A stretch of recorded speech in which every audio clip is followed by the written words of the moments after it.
Migo, good morning. Kumusta ka diha? Ana sad tano. Ining kabuntagon aron mag-share ta og mga powerful nga mga words. Nganong gitawag man ni share powerful, migo? Tungod kay ako ang i-share ang mga langit nun nga kaalam, revelation nga gikan kang Ginoong Hesus.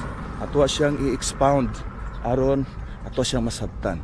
So, migo, base sa naa ka sa sitwasyon nga doon na kay problema, dili man pwede nga wala tayo problema, no? Tanan man gid na problema, kay buang lang wala problema. Of course, tagaan ta og problema sa Ginoo para ato ang ma-solve.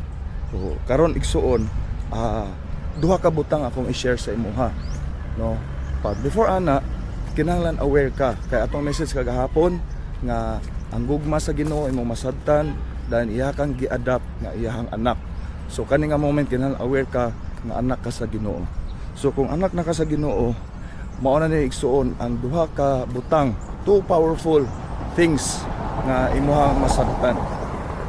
Number one, an awareness, no, nga anak na ka sa Ginoo, kinahanglan aware ka ana.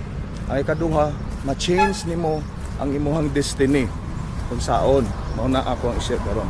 Number one, si Jesus Christ nagsulti og revelation kay ngano igsuon, kay ngano migo dito sa Luke 11, miingon siya, gitudluan niya iyang mga disciple nga when you pray, pray like this. So ingon siya nga, Our Father in Heaven.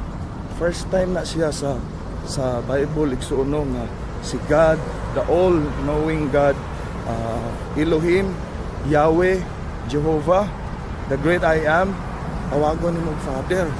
Wow! Kung sa may mensahe na tawagon ni mo siya Father igsuon, kung sa man ang naanak, the God of the universe, the God of creation, nahimo ni mo siyang amahan og iya na kang anak. Wow! Iya kang anak dahil ka og God, dahil ka may anak maka og God. Tinuod na isa igsuon. Muna si Jesus, na ito chapter sa Mateo nga, you are gods. Actually, God kay igsuon kay anak ka o God, pero limited ta nga God. Kung sa man ang naanak, kung anak ka sa Ginoo igsuon, iyahang concern siya sa imuha.